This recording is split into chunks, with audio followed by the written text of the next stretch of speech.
Dari kejauhan, di desa itu terlihat seperti potongan masa lalu yang tak pernah tersentuh modernitas. Atap-atap rumah kayu berjajar rapi, tertutup kabut pagi yang pekat. Seorang pria muda bernama Dimas tiba, membawa tas lempang dan catatan tua. Ia bukan pelancong, bukan pula penduduk. Ia peneliti, datang dengan tujuan. Namun, sejak melangkah di tanah desa itu, sesuatu terasa tidak biasa. Warga hanya memandanginya dengan tatapan kosong, tidak ramah, tidak marah, hanya kosong.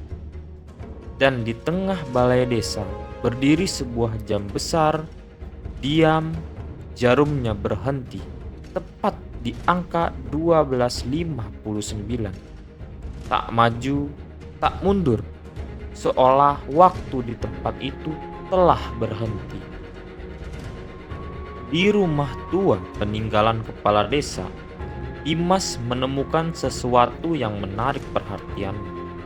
Sebuah jam dinding kayu, besar, antik, dan masih utuh.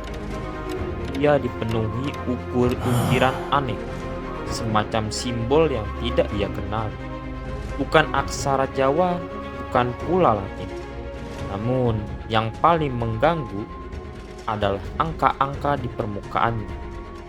Jam itu memiliki angka 13, bukan kesalahan, bukan ilusi. Angka itu diukir dengan rapi seperti bagian yang sah dari jam tersebut. Saat Dimas memutar tuas kecil di bagian belakang, jam itu mulai berdetak. Pelan, berat, dan seketika suhu ruangan menurun. Udara terasa lebih dingin. Dimas merasa seolah-olah ia sedang dihawasi. Malam pertama berlalu dalam ketegangan. Penduduk desa tetap tertutup. Namun, keesokan paginya, kabar menggemparkan menyebar. Pak Tarmo, seorang warga tua, menghilang dari rumah. Tidak ada tanda perlawanan, pintu rumahnya terbuka, lampu masih menyala, sendalnya tertinggal di teras, tapi dirinya lenyap. Warga mulai berbisik tentang jam tua yang seharusnya tidak disentuh, bahwa angka 13 bukan waktu biasa, melainkan pintu yang tidak boleh dibuka. Dan tepat pada malam itu, jam berdetak sekali dan jarumnya bergerak menuju angka 13. Pencarian Dimas membawanya ke perpustakaan kecil, tertutup debu dan rayap.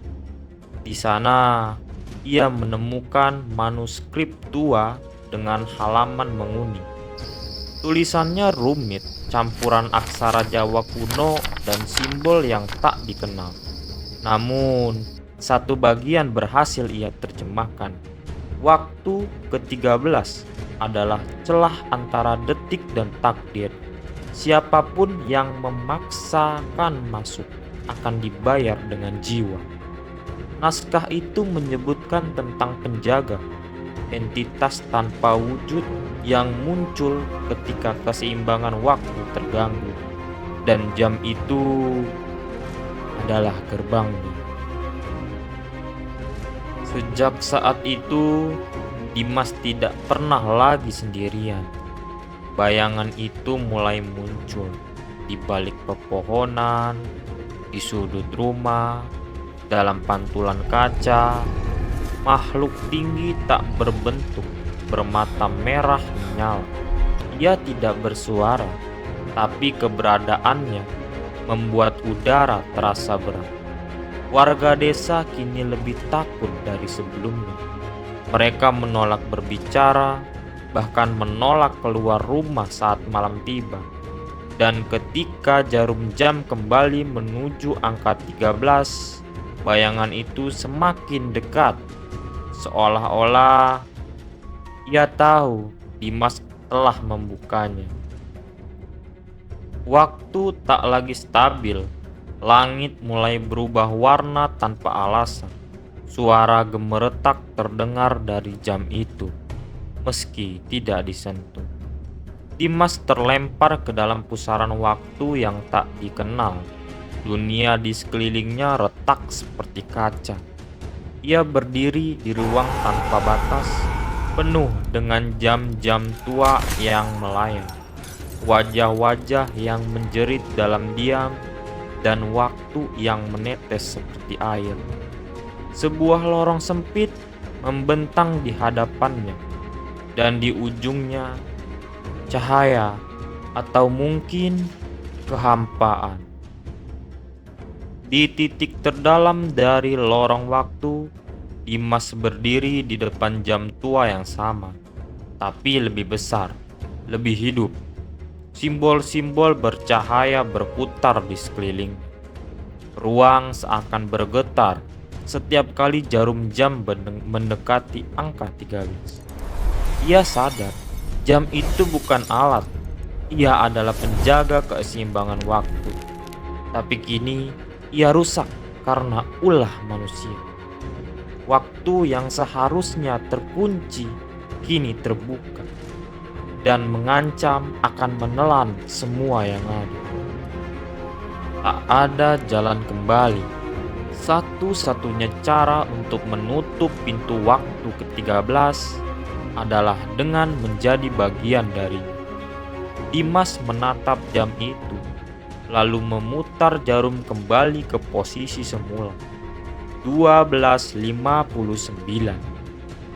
Simbol-simbol runtuh. Cahaya menyilaukan meledak, dan tubuh Dimas perlahan menyatu dengan waktu itu sendiri. Ia tidak lenyap, ia tidak mati, ia dijadikan penjaga baru. Waktu pun berhenti berdetak, dan dunia kembali tenang.